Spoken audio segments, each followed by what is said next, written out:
In episode 5, we transformed the life cycle map into a water-related aspects register. We identified where BlueRiver interacts with water: water withdrawal, cleaning, wastewater discharge, leaks, chemical storage, contractor activities, supplier practices, and potential emergency situations. Now we need to ask the next question: which compliance obligations apply to those aspects? This is where many environmental management systems become weak. Yes, they have a legal register. Yes, they have a list of applicable laws, but the connection with daily operations is often unclear.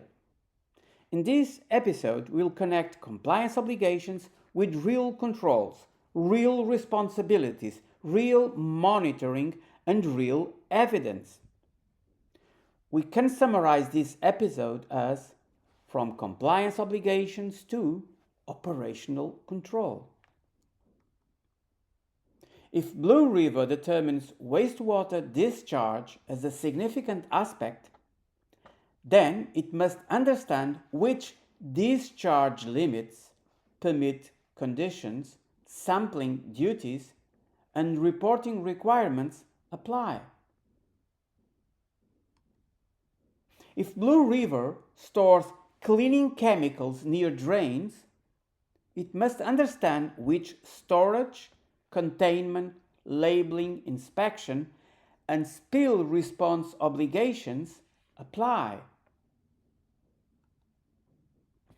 If contractors work near stormwater drains, BlueRiver must understand what requirements should be imposed on contractors' activities. So, we are not starting from a law book. We are starting from BlueRiver's real environmental interactions. Compliance obligations include legal requirements, but they are broader than legal requirements. Legal requirements may include laws, permits, licenses, discharge limits, reporting duties, storage requirements, emergency rules, or authority instructions. But there may also be other requirements that BlueRiver has committed to meet. These may come from customers, corporate policies, contracts, voluntary environmental commitments, industry codes, supplier agreements, insurance requirements, or commitments made in environmental policy. For ISO 14001, the important point is not only to know that these obligations exist, the organization must understand how they apply to its environmental aspects. A weak approach is to maintain a legal register that is updated once a year and stored somewhere in the system. That may look organized, but it does not necessarily improve compliance. Now, a stronger approach starts with environmental aspect. So, for each relevant aspect, BlueRiver asks, what obligation applies? What does it require us to do? What operating criterion follows from it? What must be monitored? What evidence must be kept? Who is responsible? How do we know we are compliant? That is the practical meaning of compliance obligations. Let us begin with water withdrawal. For BlueRiver, water is central to the product and to the process.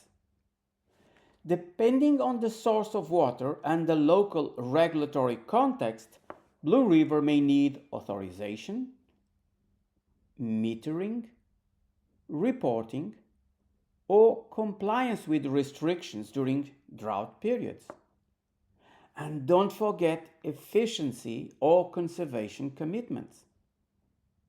These may have a direct operational consequence. So, possible obligations. Now let's see operational consequences. So, if drought restrictions are introduced, BlueRiver may need to reduce water use. So, prioritize essential activities, where and how much. Adjust production planning or change cleaning routines. So, the compliance obligation is not just a sentence in a register. It may become a production constraint. Now, let's see wastewater discharge obligations. Wastewater discharge is one of the clearest examples. If BlueRiver discharges wastewater to a municipal treatment system, an industrial treatment plan, or directly under a permit, there may be limits and conditions. These may include flow, pH, temperature, organic load, suspended solids, chemical concentrations, or other parameters. And there may also be sampling and reporting duties. This means wastewater compliance cannot be managed only by the environmental manager. It affects production, cleaning, maintenance, laboratories, utilities, and sometimes contractors. For example, if cleaning in process increases pH or chemical load in wastewater, then cleaning parameters may need to be controlled. The permit limit becomes an operating criterion. For example, in my first job, while I was still an intern, the chemical company where I worked experimented with reducing cycle time by ending the chemical reaction earlier, once the reaction rate began to slow down. The idea was to increase overall productivity significantly by completing more production cycles. However, the concentration of unreacted raw material at the end of the process was so high that the treatment system could not handle it while still meeting discharge limits. As a result, the experiment had to be abandoned. Sampling and reporting duties are often underestimated. It's not enough to say we monitor wastewater. BlueRiver needs to know exactly what must be sampled, where it must be sampled, how often, by whom, and using which method. It must know whether the laboratory needs to be approved or accredited. It must know who receives the results, when reports are due, and what happens if a limit is exceeded. This is where compliance obligations become procedures, schedules, responsibilities, records, and escalation rules. Chemical storage is another important example. BlueRiver may store detergents, disinfectants, oils, maintenance chemicals, or wastewater treatment chemicals. If these substances are stored near drains or outside areas, the water-related risk may be significant. Compliance obligations may require containment, compatible storage, labeling, access control, inspection, spill kits, training, and emergency procedures. Now, the consequences. Again, the obligation must become operational. It should influence the layout of the storage area, the inspection checklist, the maintenance routine, the training plan, and the emergency response arrangements. Contractor activities are especially important because they often fall between departments. Everyone assumes someone else is managing the risk. For BlueRiver, contractors may repair external pipes, clean warehouses, maintain the wastewater system, wash vehicles, transport sludge, or work near stormwater drains. These activities can create compliance risks. And if a contractor causes contaminated runoff, BlueRiver may still face consequences. Let's see the possible controls and operational consequences. So, compliance obligations must be translated into contractor requirements. Before work starts, BlueRiver should define what the contractor must do, what is prohibited, what controls are required, who supervises the work, and what evidence must be provided.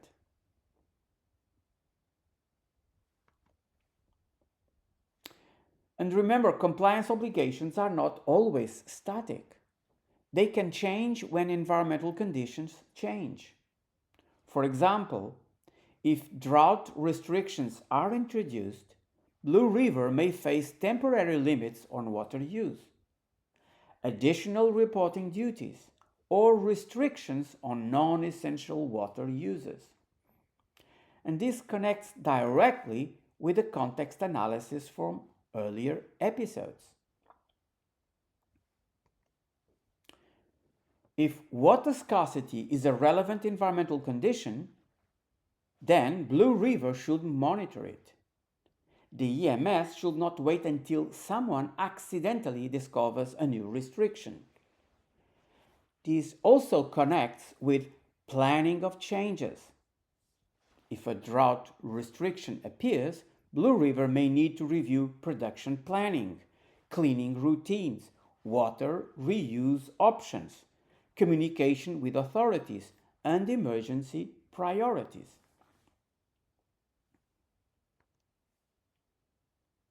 Now, this is the central idea of the episode. A compliance obligation should not remain in legal language. It should be translated into operating criteria. If there is a discharge limit, the operating criterion may be a maximum concentration, a pH range, or flow limit. If there is a sampling duty, the operating criterion may be a monitoring schedule. And if there is a storage rule, the operating criterion may include containment, segregation, inspection frequency, and minimum spill response equipment. If there is a contractor obligation, the operating criterion may be a work permit and environmental instructions before the job begins. And this is how compliance becomes part of operational control. For this episode, the working tool is the compliance to control matrix. The matrix connects 5 elements. First, the environmental aspect. Second, the applicable obligation. Third, the operational consequences. Fourth, the control needed to meet the obligation. And fifth, the evidence BlueRiver will keep to show that the obligation is being met. This is the bridge between the legal register and daily work. So let's apply the matrix to BlueRiver. For wastewater discharge, the obligation may be a permit limit. The operational consequence is clear.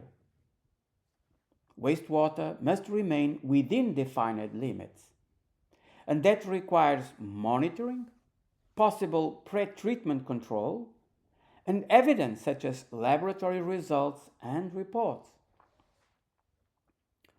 For water withdrawal, the obligation may be an authorization or restriction.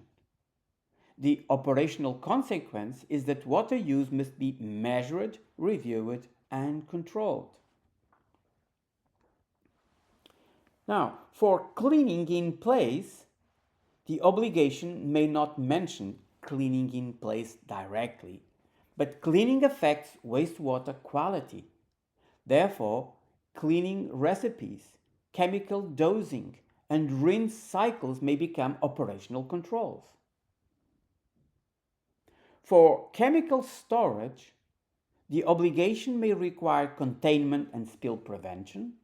That becomes bonding, inspection, spill kits, training, and drain protection. And for contractor repair work, the obligation may become a work permit, environmental induction, supervision, and evidence that the contractor followed the rules. This is what it means to make compliance practical.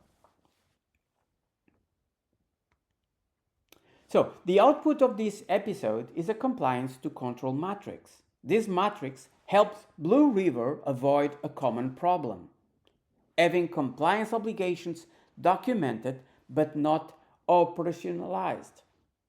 By the end of the exercise, BlueRiver should be able to see which obligations apply to each relevant water-related aspect. It should also understand what those obligations require in practice.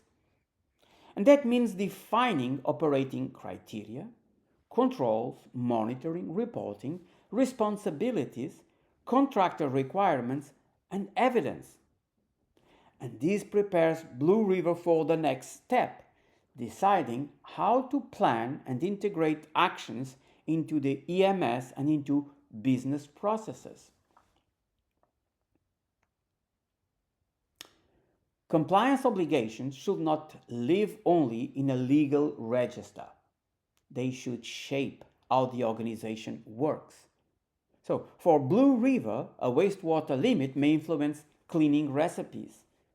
A water restriction may influence production planning.